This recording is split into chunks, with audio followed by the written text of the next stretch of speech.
Glória a Jesus. A paz do Senhor, meus irmãos. Amém. Tome seu assento, queridos. Muito obrigado. Glória a Jesus. Queridos irmãos, é um prazer, é uma honra para o nosso coração fazer parte de tudo isso que tem acontecido aqui. Hoje, o quarto dia. Quero louvar a Deus pela vida do nosso pastor, pastor Joel, pela confiabilidade, pastor, pela coragem também, que Deus abençoe. Glória a Deus, também toda a nossa mesa diretora aqui presente, todos os membros da nossa diretoria, todos os pastores, evangelistas, presbíteros, diáconos, todos os membros e congregados da nossa igreja. Queridos, me foi confiado aqui falarmos sobre o dia 4 das primícias, quarta-feira, e o tema, como o nosso pastor já nos antecedeu, é sobre a Páscoa, que é exatamente relacionado, o dia 4 está relacionado ao mês 4, né, que é o mês de abril. Então, nós recebemos um material, os irmãos já têm aí posse dos materiais, glória a Deus. Nós vamos, então, iniciar com isso, primeiro fazendo algumas observações preliminares, antes de entrarmos na introdução do nosso material que você tem em mãos. Primeiro, fazer consideração sobre o mês de abril.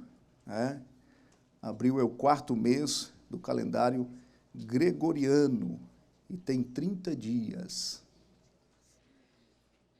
Esse nome vem do latim aprilis, que significa abrir, numa referência à germinação das culturas. Então, o mês de abril está relacionado, não é isso, à abertura dessa germinação das culturas, na questão da agronomia. Em Apocalipse capítulo 3, versículo 7, sabemos que, independentemente dos dias, meses e ano, Deus pode abrir e ninguém pode fechar, e fechar e ninguém pode abrir. Alteração do autor. Que esse mês de abril seja de grandes conquistas e vitórias. Você pode dizer amém por isso? Amém. Nós estamos hoje aqui apresentando o mês de abril ao Senhor. As nossas primícias direcionadas ao mês de abril. Glória a Jesus. Algumas datas específicas no calendário para o mês de abril. A princípio, nós temos o 1º de abril. Te faz lembrar alguma coisa? É o dia que as pessoas denominam como o dia da mentira, o dia da trollagem, o dia que um surpreende o outro, E a verdade é que, na mudança de calendário juliano para gregoriano, houve uma diferença de dias. E aí, muitos europeus, isso, principalmente os franceses, eles, então, brincavam com aqueles que não queriam considerar o calendário gregoriano. E aí eles mandavam presentes para os amigos, comemorando um dia especial, quando, na verdade, era fake. E aí nasceu essa intitulada Dia da Mentira. 7 de abril também é o Dia Mundial da Saúde. 17 de abril já foi considerado Dia da Páscoa, mas a data da Páscoa, os irmãos sabem, é móvel, ela não é fixa. Então, existe a data da Páscoa, que é exatamente o tema que nós estamos trabalhando aqui hoje, sobre a Páscoa. 18 de abril, Dia Nacional do Livro Infantil. 19 de abril, Dia do Índio. 21 de abril, dia de Tiradentes, que é um feriado nacional. Os irmãos sabem que Tiradentes perdeu os seus pais, há quem diz bem cedo, e ele, para não passar necessidades, passou a tirar o dente das pessoas. E ele sobrevivia fazendo isso, apesar de ser também um militar, soldado raso, mas ele também era um dentista, tirava os dentes das pessoas, né? Por isso ficou conhecido como Tiradentes. O nome dele é Joaquim e o último nome Xavier, né? 22 de abril é uma data muito importante para o Brasil, que é o descobrimento do Brasil. A chegada dos portugueses ao Brasil foi parte do processo de grandes navegações.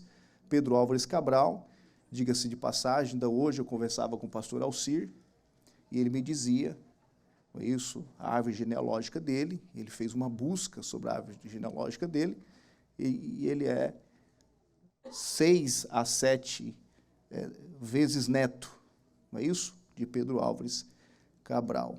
É um prazer muito grande, né, irmãos? Ter um amigo, né? A gente trabalhar junto e, né, compartilhar desse privilégio, né? Não é qualquer um que é parente da linhagem real.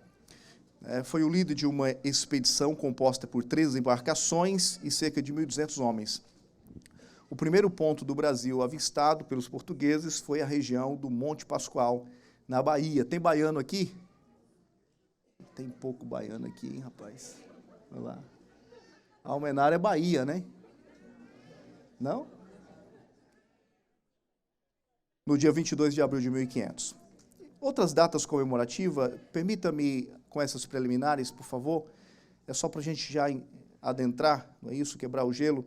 Datas comemorativas do mês de abril, existem essas datas que nós falamos, são datas específicas do calendário brasileiro. Eu procurei algumas coisas do calendário americano, não achei, assim, especificamente, talvez até tenha. Então, eu tive que, como somos uma igreja brasileira, apresentar a vocês essa preliminar baseado no calendário brasileiro.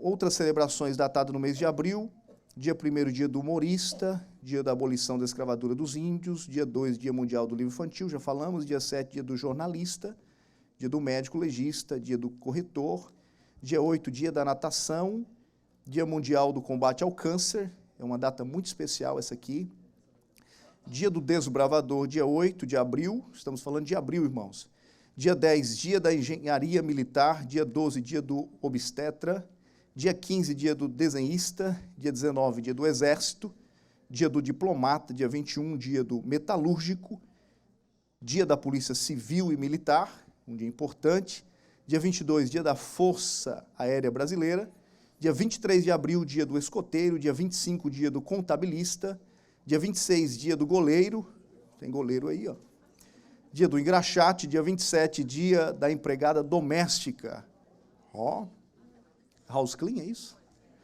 Muito bem. Dia 28, dia da sogra.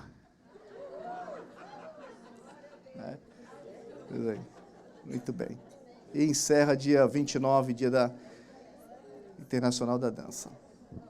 Queridos, acessando o estudo proposto, creio que a essa altura já estamos com uma ideia geral bem definida que une as manifestações do mundo físico com as questões da vida espiritual, sem sermos místicos, tampouco seculares. Então, aqui nós já estamos dentro do estudo, não é isso? E nós já temos aqui, logo, a expressão sobre mundo espiritual e mundo secular, não é isso? Mundo físico. E esses dois mundos, eles se complementam, porque tudo que existe no mundo físico é a lógica do pensamento do mundo espiritual. Há um engenheiro, que é o Senhor, que criou todas as coisas, não é isso? E, logicamente, foi oriundo daquilo que é espiritual.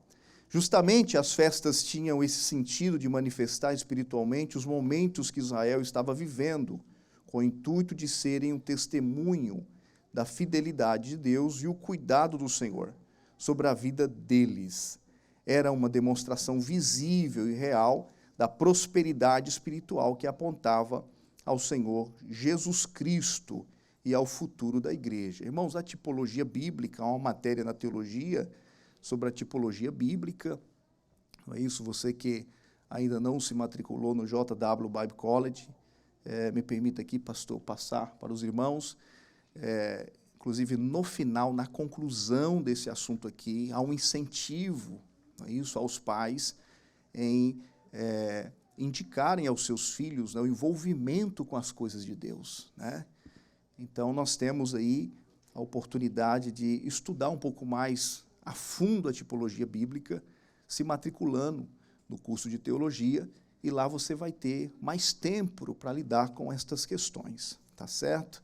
Então, dentro da tipologia bíblica, nós vamos encontrar algumas figuras veterotestamentárias, lá do Antigo Testamento, que apontam para as coisas neotestamentárias, para as coisas do Novo Testamento, né?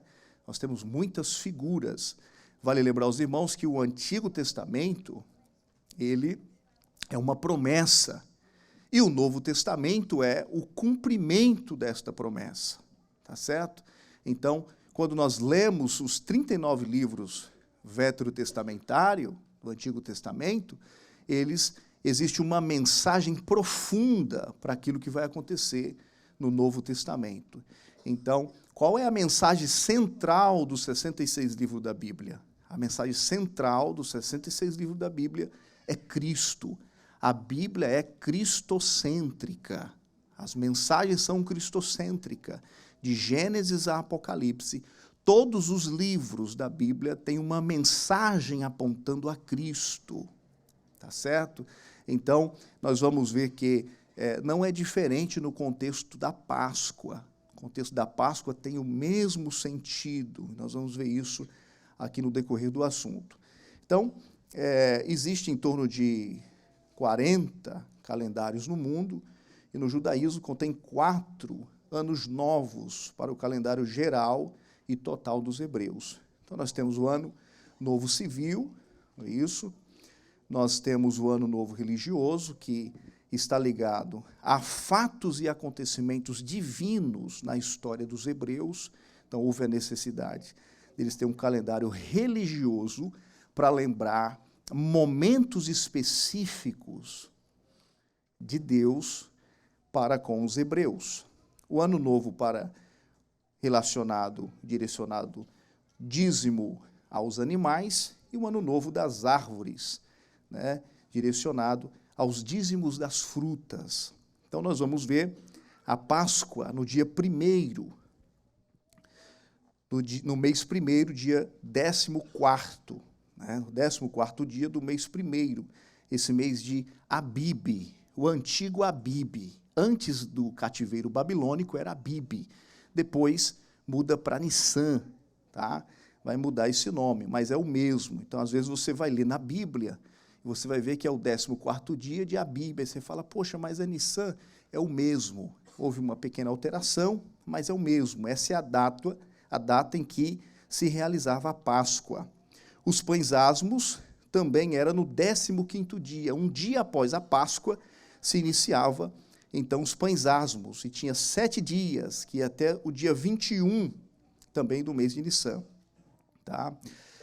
E depois, as primícias, que era após o sábado dos pães asmos. Nós vamos ver no livro do Êxodo, no capítulo 12 do Êxodo, nós vamos ver as 3 festas agrupadas, anexadas uma às outras, na realização do Êxodo 12. Tá? Embora mais à frente ela vai ser institucionalizada, separada, né? Mas ali em questão, se vocês observarem, vocês vão ver que tem a festividade da Páscoa, também tem o uso dos pães asmos, e também tem a questão dos primogênitos que são poupados, né? Os primogênitos que são poupados e os primogênitos que morreram. São 2 situações, nós vamos ver agora há pouco sobre o que foi a Páscoa para os egípcios, para os judeus e o que é para os cristãos. Okay?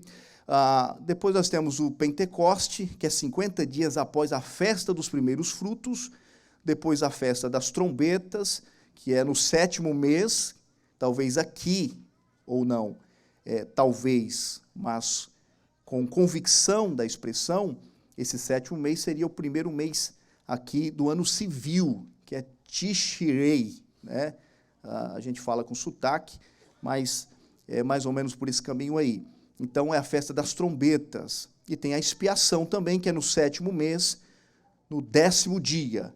E a festa dos tabernáculos, que é no 7º mês, no 15º dia, ao 21º dia.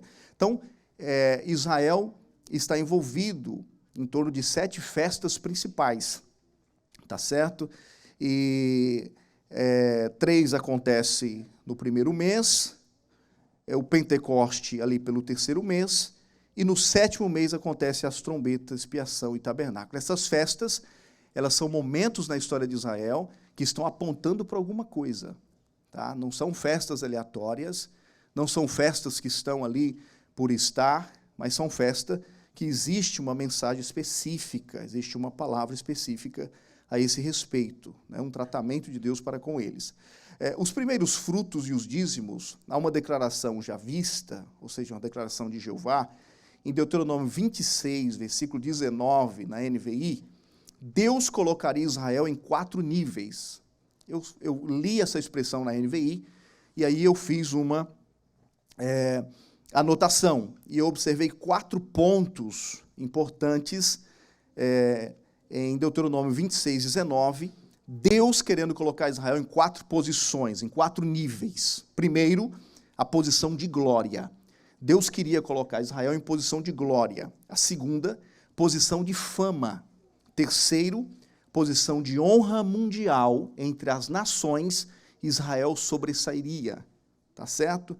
E também seria um povo santo, tudo a partir das primícias. Quando eles entrassem em Canaã, eles tirassem, não é isso, da agricultura as suas primícias e trouxessem ao lugar específico pelo Senhor para ser apresentado.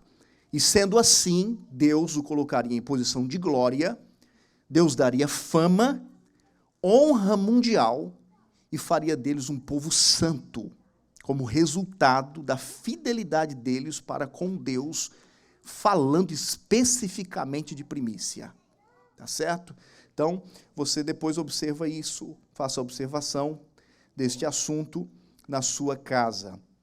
A Páscoa vem de um verbo que significa passar por cima, dá uma ideia de livramento. Deus literalmente manda o anjo destruidor passar por cima das casas dos israelitas, protegidas pelo sangue do Cordeiro Pascal, que for imolado para o propósito de livramento, ao mesmo tempo, e que feria de morte a casa ou as casas que não tinha a marca do sangue aspergida nos umbrais das casas, matando assim os primogênitos dos filhos dos egípcios. Muito bem.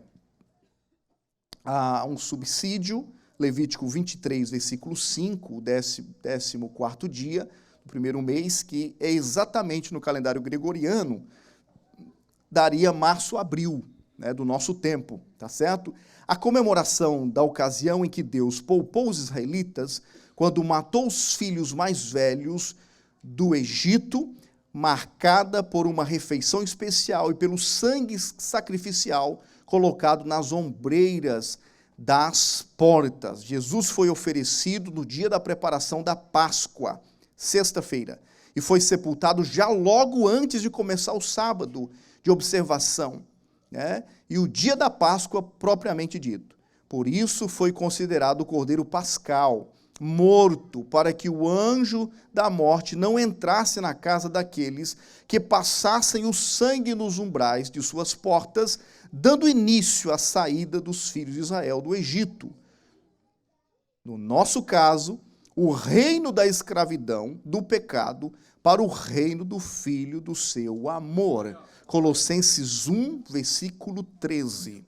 E nós vamos ver em João, no capítulo 1, no versículo 29, quando João olha para Cristo, para Jesus, ele diz: eis o Cordeiro de Deus, que tira o pecado do mundo.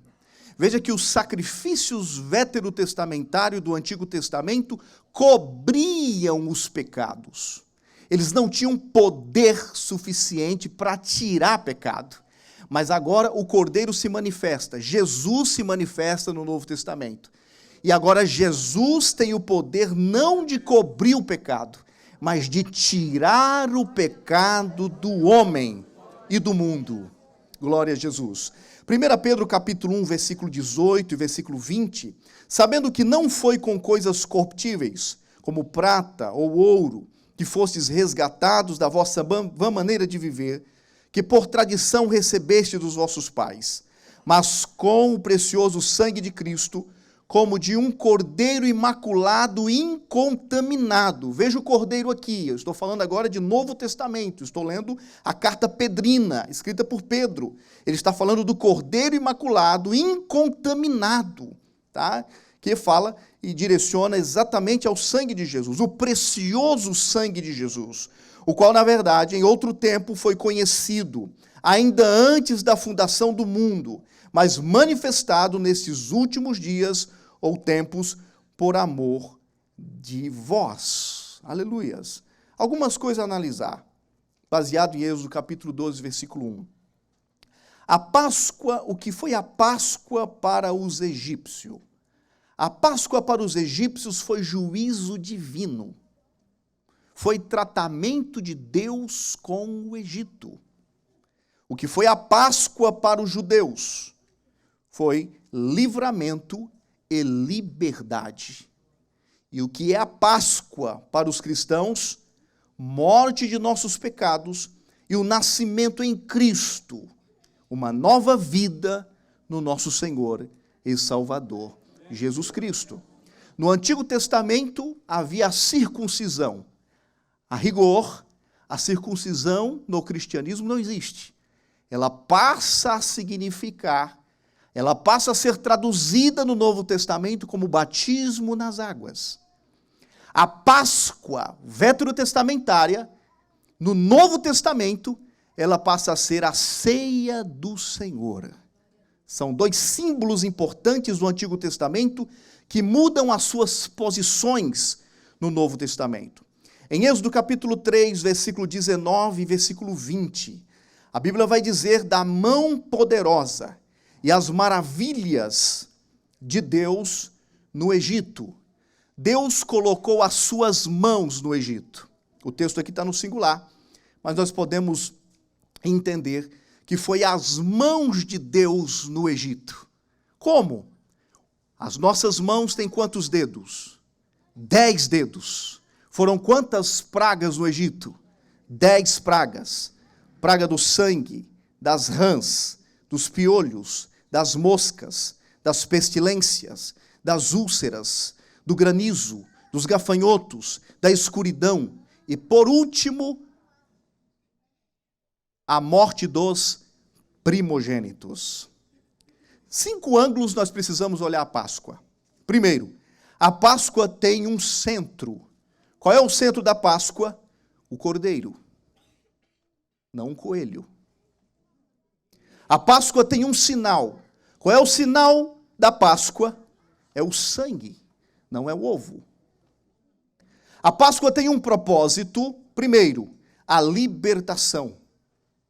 A Páscoa tem um propósito segundo, memorial de celebração.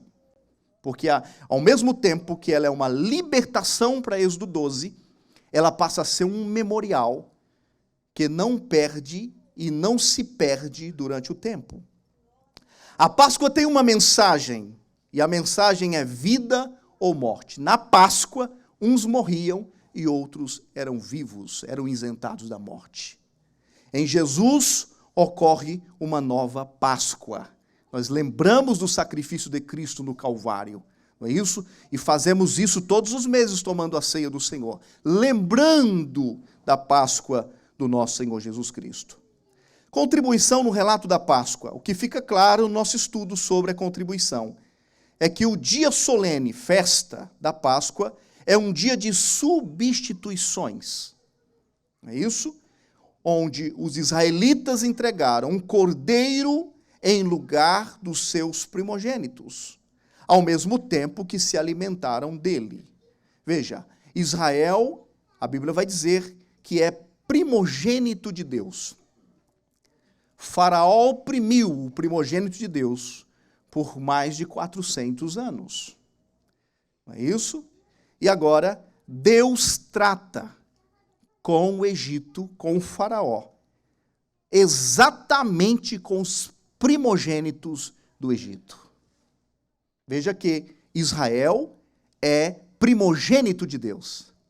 E eles humilharam o povo de Deus.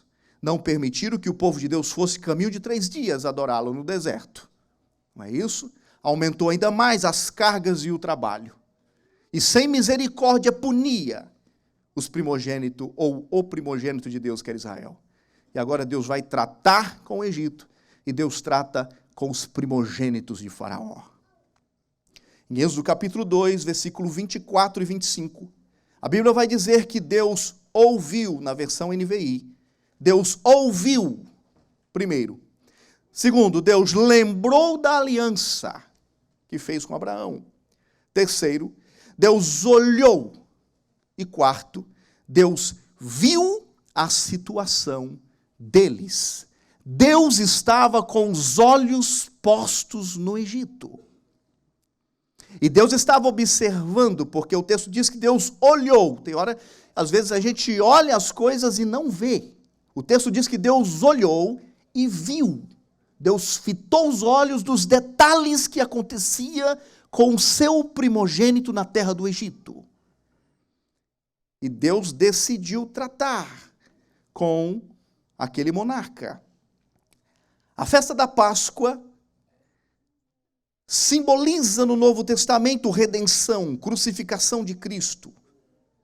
A festa da Páscoa e dos pães asmos significa santificação na morte de Cristo. As primícias, né, significa a ressurreição de Cristo. Então, quando se fala em Páscoa, se lembra de crucificação, de santificação da sua morte e também da sua ressurreição. Houve uma sexta-feira da paixão para Cristo, houve um sábado de aleluia, mas houve um domingo de ressurreição. Aleluias. Depois de toda a sexta-feira da paixão, existe e haverá, na minha e na sua vida, uma representação daquilo que aconteceu com Cristo. Ressuscitação no domingo de manhã. Aleluias. Então veja que Pentecostes fala da descida do Espírito Santo, falando de Novo Testamento, Atos 2:1.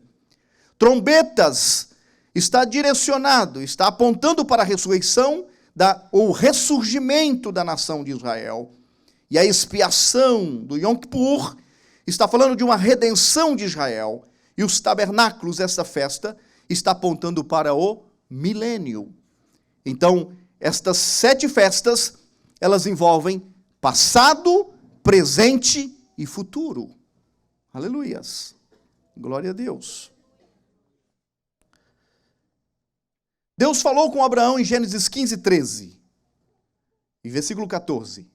Então disse Abrão, saibas de certo que peregrina será a tua descendência em terra alheia, e será reduzida à escravidão, e será afligida por 400 anos. Deus falou com Abraão que o seu povo seria afligido por 400 anos. Mas também eu julgarei a nação a qual ela tem de servir, e depois sairá com grande riqueza. Foi exatamente o que aconteceu no livro do Êxodo. Como entender isso? Essa e aquela oferta que você investe em sua própria família, ao invés de gastar os recursos com o entretenimento dos seus filhos, ou na sua liberdade, tendo ele ocupado com alguma coisa que lhe dará paz para fazer suas coisas. Observe o livro de Jó. Jó no capítulo 1, no versículo 1 ao versículo 5. Havia um homem na terra de Uz, cujo nome era Jó. E era este homem íntegro, reto e temente a Deus, e desviava-se do mal. E nasceram-lhe 7 filhos e 3 filhas. Ele tinha 10 filhos. E o seu gado era de 7.000 ovelhas, 3.000 camelos, 500 juntas de boi, 500 jumentas. Era também muitíssimos servos a seu serviço, de maneira que esse homem era maior do que todos os do Oriente. Observe. E iam seus filhos à casa uns dos outros, e faziam banquetes, cada um por sua vez, e mandavam convidar suas 3 irmãs a comerem e a beberem com eles. Cavalheirismo. Sucedia, pois, que decorrido o turno de dias de seus banquetes, enviava Jó, e o santificava, e se levantava de madrugada, e oferecia holocausto segundo o número de todos eles. Eram 10 filhos, eram 10 holocaustos. Porque dizia Jó: porventura, pecaram os meus filhos, e amaldiçoaram a Deus no seu coração. Assim fazia Jó de uma forma contínua. Jó sabia a deficiência de cada um dos seus filhos, e ele fazia sacrifício com o objetivo de apresentar, eu não sei o nome dos filhos de Jó, não dá para saber, mas vamos aqui conjecturar, João, Pedro, José, a Maria.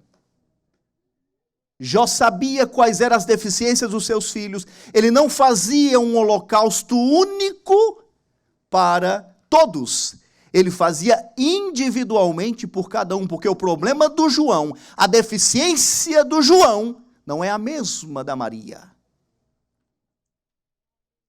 A fraqueza do João, filho de Jó, não é a mesma deficiência do outro filho.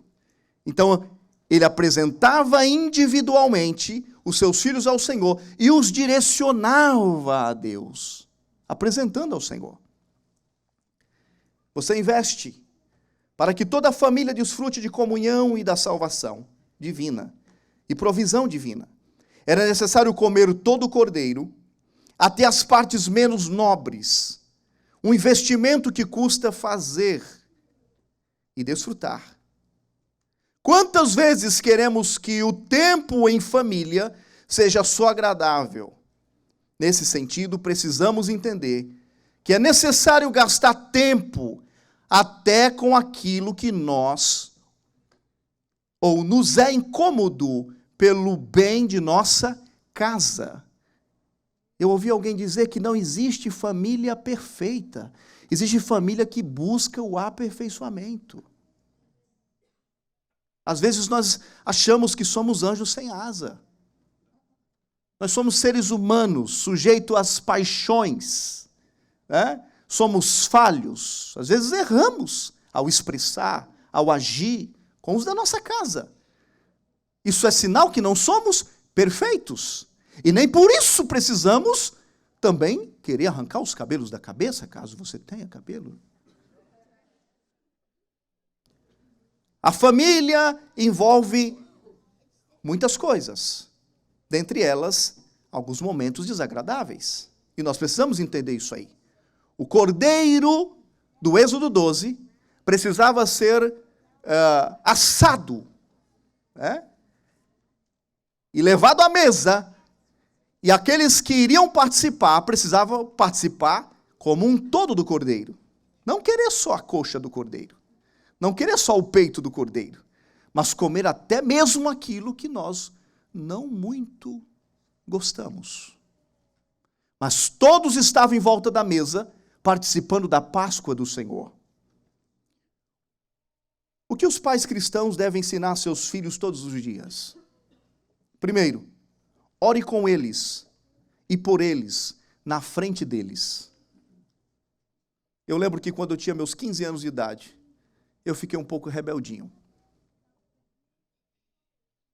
Mas eu lembro que quando eu chegava em casa, um momento me marcou. Eu cheguei em casa, abri a porta de casa e fui entrando. E quando passei de frente ao quarto, eu lembro que a porta estava meio aberta e eu vi o meu pai, de joelhos dobrados, orando, e dizia: Senhor Jesus, eu entrego o Adriel nas tuas mãos. Irmãos, aquilo para mim foi impactante, porque eu precisava ver o meu pai orando por mim e permitindo que eu observasse a expressão que ele falava a meu respeito, apresentando a Deus a minha vida. Deixa seus filhos ver você orando. Isso vai impactar a vida dos seus filhos. Vá com seu filho à igreja, não apenas a envie. Vá. Os pais devem 3 coisas aos seus filhos. Primeiro, exemplo. Segundo, exemplo. Terceiro, exemplo. Terceiro lugar, deixe seu filho ver você orando e também ofertando. Deixe ele ver você ofertar, você participar financeiramente das primícias, dos dízimos, das ofertas. Ensine ao seu filho a gratidão a Deus e também aos homens, porque isso é prosperidade para a vida deles. Ensine seu filho sendo crente dentro de casa, porque quando ele sair, ele vai ser uma luz resplandecente, levando o nome do nosso Senhor Jesus Cristo. Ensine seu filho devocional e culto doméstico com a família. Esses dias, nós fizemos nosso culto doméstico em casa, e eu falei assim: Raquel, prepara as coisas aí, porque você vai pregar. Você mesmo. Vai preparar o texto, que você vai pregar. É isso? E nós ali, e a Mary pequenininha, 2 aninhos sem entender nada, tal, mas até a Mary colocava a mão nos olhos, baixava a cabecinha no sofá e orava. De uma maneira prática, invista financeiramente no conhecimento de Deus e na família. Além do culto doméstico, esteja disposto a gastar para que sua família esteja na escola bíblica dominical, cultos de ensino, retiro de jovens, mulheres, homem e família. Seria aqui os cavaleiros, né? CONAD, viagens missionárias, tudo que custe para que o sangue esteja claramente no umbral. Jesus ficou 3 anos e meio operando o seu ministério aqui na terra. Jesus não investiu uma bala em coisas. Jesus investiu tudo que ele tinha em pessoas. O maior investimento que se faz é em pessoas. Invista nos seus filhos. Coloque programas, envolva os programas que existem da igreja, envolva os seus filhos nos programas da igreja. Ocupa a mente dos seus filhos. Não deixem que sejam ociosos. Porque sendo assim, você estará fazendo o que Deuteronômio 6, versículos 6 e 7 nos diz, que todas estas palavras que hoje lhe ordeno estejam em seu coração. Ensine-as com persistência a seus filhos. Conserve ou converse, melhor dizendo, sobre elas quando estiver sentado em casa, quando estiver andando pelo caminho, quando se deitar e quando se levantar. Não deixe de falar de Deus e das coisas de Deus para seu filho. Conclusão: nenhum momento na história foi mais importante que esse. Nenhum outro fato tocou a vida de tantas pessoas ao mesmo tempo. O símbolo da Páscoa, entregue a Israel por Moisés, era um memorial que apontava para Cristo, para um livramento ainda maior. Deus investiu seu próprio Filho para a liberdade das nossas famílias e dos nossos filhos. Nós temos muitos recursos para fazer com que nossa família conheça mais a Deus e esteja mais próxima dele. Que hoje seja um dia de renovo nas suas prioridades e que possamos usar esse ano para levar a nossa família mais próxima do Senhor Jesus Cristo.